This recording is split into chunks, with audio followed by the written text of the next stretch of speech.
Hi guys, welcome back to my channel. Today I am going to be sharing with you a few of the items that Grayson and I have collected so far for baby, which I have found on Facebook Marketplace. The whole point of sharing these things with you is because I want to show a lot of you mamas out there that if you are on a budget, you still can buy for baby. I know how daunting it can be going and looking at retail new items in the stores for baby gear, and a lot of it is so over the top. It's so overwhelming, it's so expensive. So I opted to start getting on Facebook Marketplace and just scrolling through on a daily basis and trying to find the deals, and I promise you, you will find so many good quality bargains that will save you so much money. So don't stress, if you're on a budget, you still can prepare for baby. And today I'm going to be showing you some of the items that we have collected so far.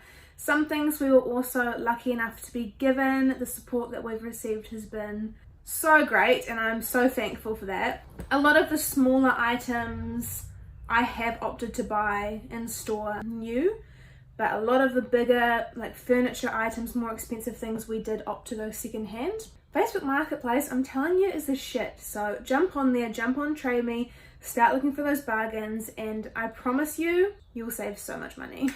So the first item that I will show you in a second, I have it in my cart, is our Joy. Is it Joy? It's Joy or Joy-E. It's the Joie brand. I don't even know how to say the name. We got a Joy travel system, which I'm so grateful for. I wanted to have a travel system because I wanted to make everything as easy for myself as possible, this being my first child. So a travel system is basically a pram and a capsule that works together. They're compatible, so the capsule can go straight from the car base into the stroller. You don't have to move baby from capsule to stroller. So I was super grateful for that. We scored ours, I think it was $250 for the entire travel system. Maybe it was $200, and it was one of the first items I bought. I bought it off a man on Facebook Marketplace. I'm not actually going to recommend buying your capsules secondhand because it isn't recommended full stop, because you don't know the capsule history and the safety of it. You're not advised to buy baby capsules secondhand.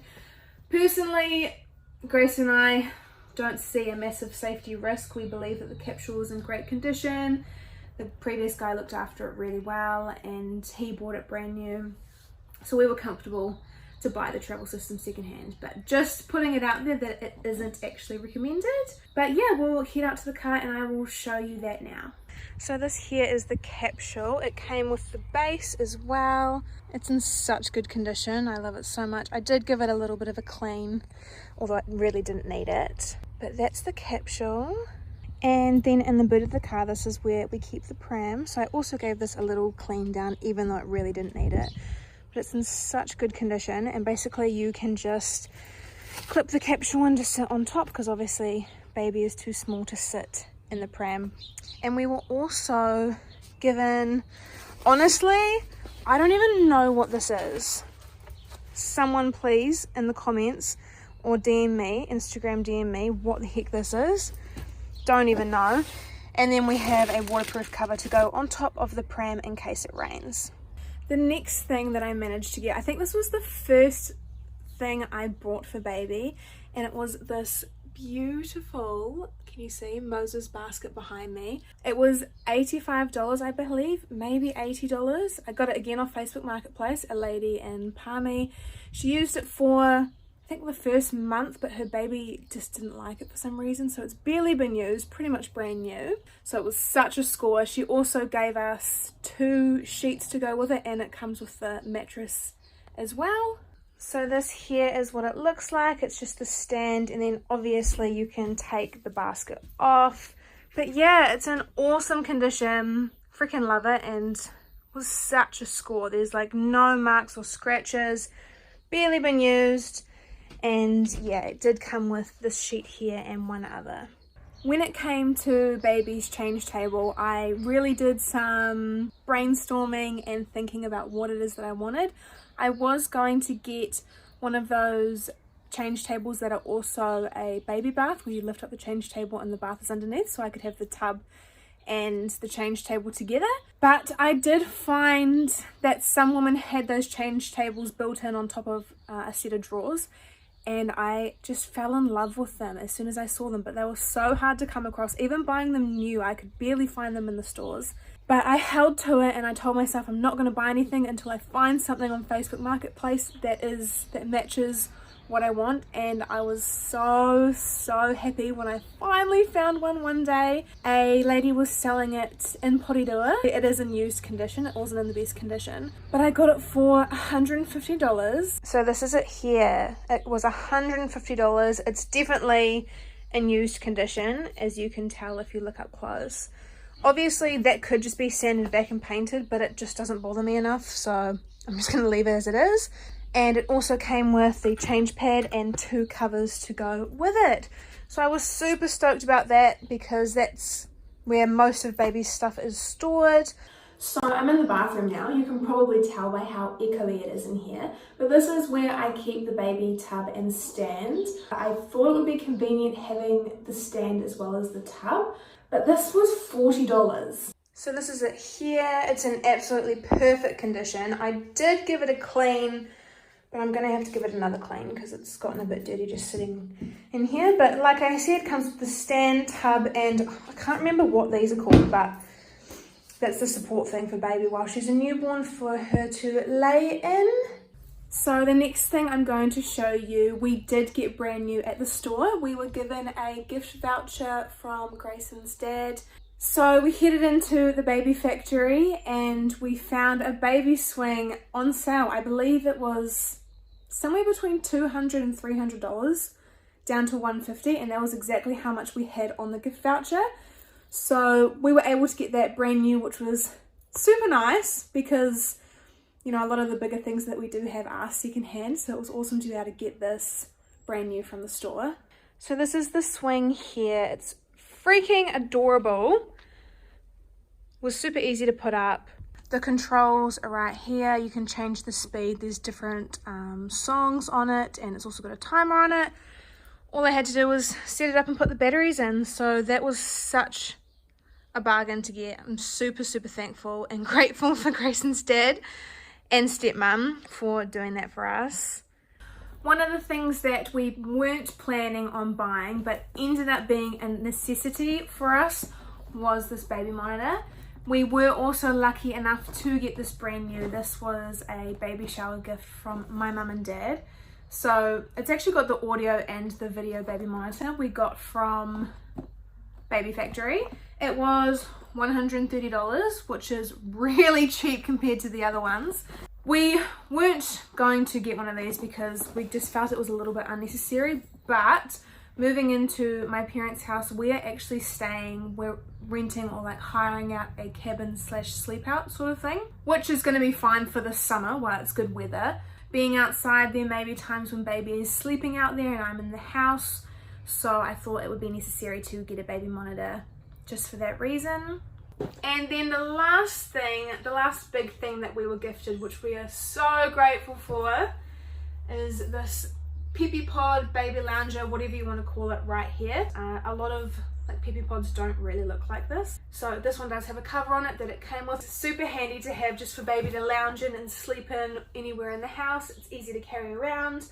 But then again, you can find baby loungers and stuff like this for secondhand on Facebook Marketplace. And at the same time, like, they're not even necessary. You can really buy a lot of things for baby that you're not even gonna really need. For example, I have the Moses basket, so I could just carry the basket throughout the house and use it just as I would use this. So like, it's not a need, but I was super grateful to be able to get gifted that. I also just want to go over my birth plan so you can see what Grayson and I have planned out for the birth of our daughter. Obviously, keeping in mind it is just a birth plan and things may not always go as planned. I would also recommend having a birth plan yourself if you are having a baby. Obviously, it's not necessary, but it is good just to get your head around what you want for the birth, what your partner wants, and for your midwife, the midwives or doctors to know how you would like the birth to go. So we are planning to have baby at the Paraparaumu maternity unit, which is only about 15-20 minutes from here. Unfortunately, because of COVID level 2, I'm only allowed one support person, so it will only be me and Grayson there along with my midwife. At a maternity unit, they don't have doctors. I'm unsure if there are other midwives there. But as far as I know, it's only going to be the 3 of us, which is a little disappointing because we did want both of our mums there, but at the end of the day, it is what it is, and as long as Grayson's there, I'll be happy. Also, before we head to the maternity unit, I am planning on staying home as long as possible, just to try to keep me busy at home in the comfortable environment that it is. It would also be really sucky to think I'm quite far along in labour and then get to the maternity unit and find out I'm like 3 centimetres dilated and be sent home. I think you have to be 4 centimetres to be admitted. So yeah, we're just going to try to stick it out at home as long as possible so that we don't have to stay at the maternity unit for too long of a period of time.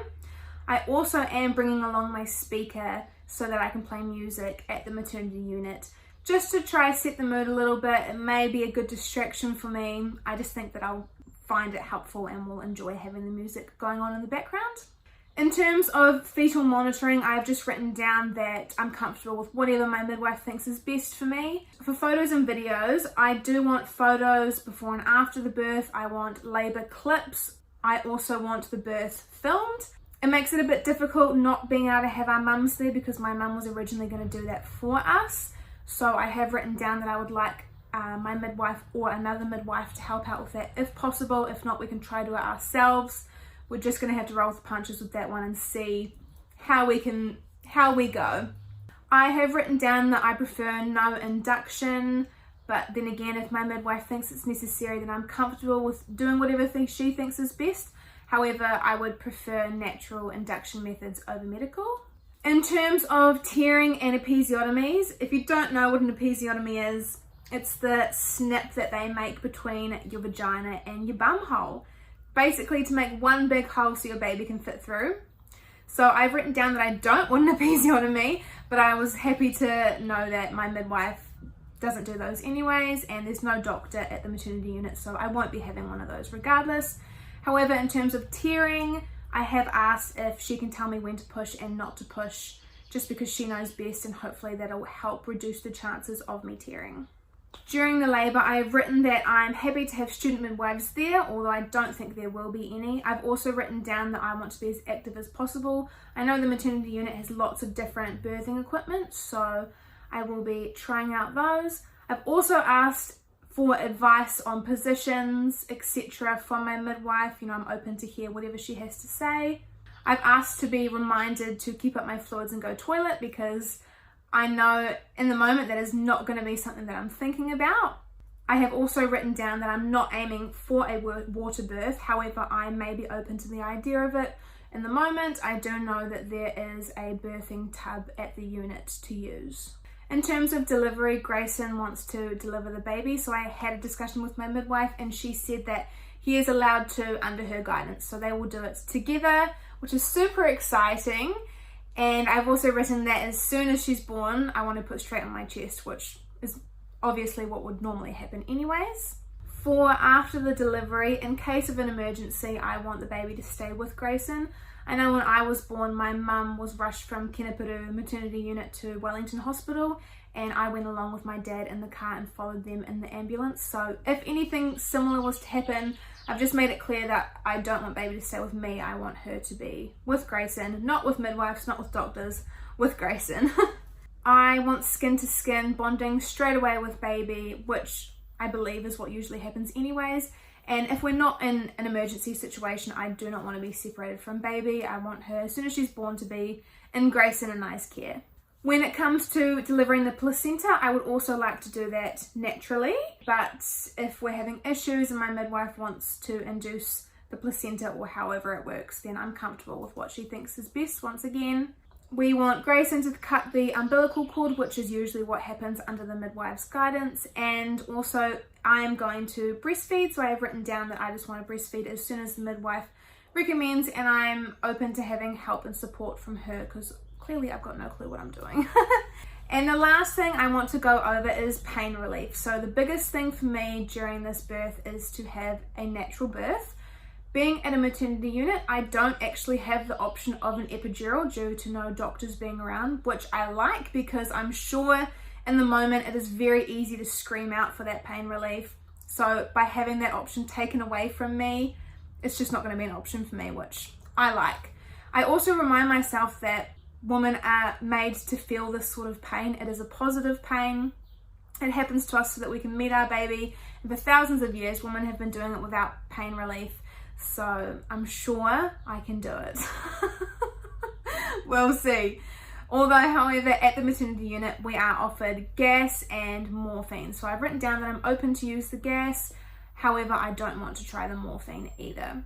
So that wraps up my birth plan.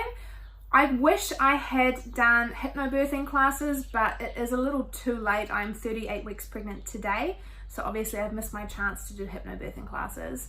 That would have been great, but that's okay. I'm just trying to go into this labor with a positive mindset that pain is a good pain. It means I get to meet my baby soon.